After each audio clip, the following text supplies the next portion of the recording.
राष्ट्रवादी काँग्रेस नेते खासदार प्रफुल्ल पटेलांनी गोंदिया शहराला लागून असलेल्या नागारा धाम येथील पंचमुखी शिवलिंगाचे दर्शन घेत 2025 मध्ये राज्यात आणि देशात सर्व काही ऑल इज वेल होण्याचे संकेत दिलेले आहे। गोंदिया शहराला लागून असलेल्या नागारा धाम येथील शिव मंदिर हजारो वर्ष जुना असून या मंदिरात पंचमुखी शिवलिंग असल्याने या ठिकाणी असलेल्या शिवलिंगाचे दर्शन घेण्यासाठी भाविकांनी नववर्षाच्या पहिल्या दिवशी मोठी गर्दी केलेली आहे। तर हे मंदिर हेमाडपंथी असल्याने या मंदिराचा उल्लेख गीता प्रेस गोरखपूर येथील प्रकाशित होणाऱ्या आध्यात्मिक मासिकापत्रात असल्याने या मंदिराचा इतिहास यावरून माहिती पडते। तर विशेष बाब म्हणजेच खासदार प्रफुल्ल पटेल हे जेव्हा गोंदियात येतात तेव्हा या मंदिरात येऊन शिवलिंगाचे दर्शन घेतात। तर आज सुद्धा खासदार प्रफुल्ल पटेलांनी आपल्या नववर्षाची सुरुवात नागारा येथील मंदिरात येत पंचमुखी शिवलिंगाचे दर्शन घेत केलेली आहे। तर येत्या 2-4 दिवसात राज्यात पालकमंत्री पद घोषित होणार आहे। जे वादे महायुती सरकारने केलेले आहे ते पूर्ण होतील। आमचे सरकार 5 वर्ष राहील, स्थिर सरकार आहे, त्यामुळे कोणीही काळजी करू नये, सर्व ऑल इज वेल होणार असल्याचे प्रफुल्ल पटेल म्हणाले।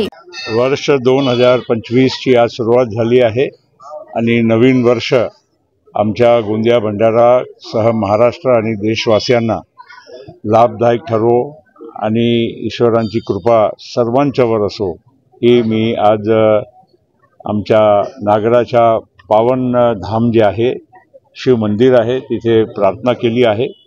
आणि दरवर्षीप्रमाणे मी इथे येतच असतो। हा आमची भूमी आहे गोंदिया भंडारा जिल्हा। आम्ही इथूनच मोठे झालो, आम्ही इथूनच आमच्या सर्व राजकारण समाजकारण आणि आमचा व्यवसाय सुद्धा इथून सुरुवात केली होती आणि त्यामुळे ही भूमी ही पावन भूमी आहे आणि इथे नमन करूनच आम्ही नवीन वर्षाची सुरुवात करत आहोत। आता लवकरच हे सगळ्या गोष्टी म्हणजे ठरवण्यात जाणार आहे आणि काही दिवसाची वेळ नाही आहे। आता 2-4-5 दिवसामध्ये आता सगळे सुट्टीवर होते। बऱ्याच दिवसाच्या मेहनतीनंतर इलेक्शन आणि त्याच्यानंतर मंत्रिमंडळाच्या स्थापन करण्यासाठी दिवस गेले, त्यामुळे आता नवीन वर्षामध्ये एक नवीन सुरुवातही होईल। त्यामध्ये तुम्हाला सगळं म्हणजे ऑल वेल आमच्या महाराष्ट्रामध्ये महायुती सरकारच्या माध्यमातून खूप चांगली अजून योजना येणार आहे, चांगले काम होणार आहे। सगळ्यांना सुख समाधान आणि प्रगती ही कसं मिळू शकते त्याच्यासाठी आमची महायुती सरकार देवेंद्र फडणवीस, एकनाथजी शिंदे आणि अजित पवार काम करणार आहे। त्यामध्ये काही दुमत नाही।